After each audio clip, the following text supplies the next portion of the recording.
তিতলি সোনা তিতলি কোথায় তুমি মাম্মা রেডি হতে হবে তো। তিতলি, এই তো আমার সোনা মাম্মা তুমি এখনো বিছানায় শুইয়ে আছো। দেখ কটা বাজে স্কুল যেতে হবে তো। আজ না আমার পেটে ব্যথা করছে তাই আমি স্কুল যাব না। ঠিক আছে যেতে হবে না স্কুল। কিন্তু কে যেন বলেছিল সে আইসক্রিম পার্লারে যেতে চায় আর আইসক্রিম খাওয়া শেষ করে 2 হাত ভর্তি করে চকলেট নিয়ে বাসায় আসতে চায়। তার তো আজকে পেটে ব্যথা। মা তুমি সত্যি আজকে আইসক্রিম পার্লারে নিয়ে যাবে। হ্যাঁ যেতাম তো, কিন্তু আমার মাম্মা এর তো পেট ব্যথা করছে তাই আজ আর যাব না। না মাম্মা আমার পেট ব্যথা ঠিক হয়ে গেছে আমি স্কুল যাব।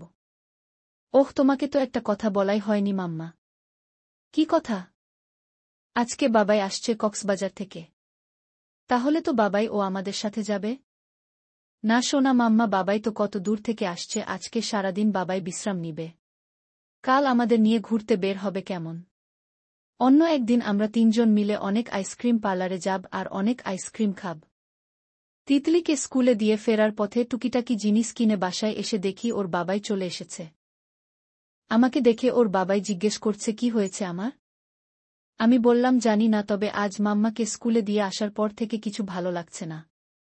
মাম্মামের ছুটি একটাই তুমি আজকে 12টায় চলে যেও আর আজকে তোমাকে রান্না করতে হবে না। খাবারের অর্ডার দিয়ে দিব ঠিক আছে। তুমি আজ এতদিন পর এলে আর তোমাকে বাইরের খাবার খাওয়াব। তো কি হয়েছে আর আমি তো আছি কদিন। কাল থেকে রান্না করে খাওয়াবে। নতুন চাকরি চেষ্টা করছি বুঝলে। তোমাদের ছেড়ে একা থাকতে আর ভালো লাগে না। যত তাড়াতাড়ি সম্ভব তোমাদের কাছে ফিরে আসব। আজ প্রায় 3 মাস পর তিতলির বাবা বাড়ি ফিরেছে, ওর সাথে যে মন খুলে গল্প করব তা ও পারছি না।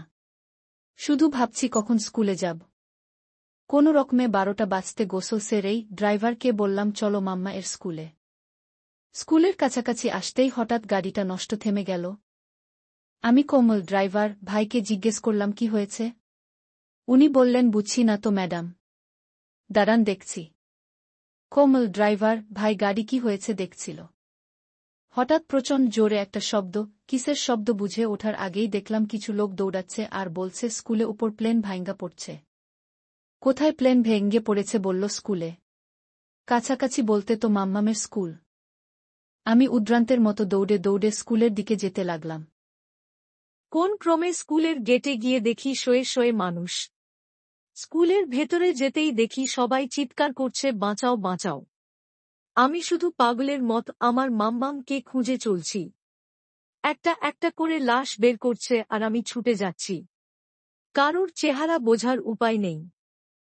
একটা লাশের কাছে যেতেই দেখতে পেলাম আইডি কার্ডে লেখা তিতলি স্কাই গ্রুপ। এক চিৎকার দিলাম আমার মাম্মা, আমার সোনা মাম্মা আর কখনোই ফিরবে না।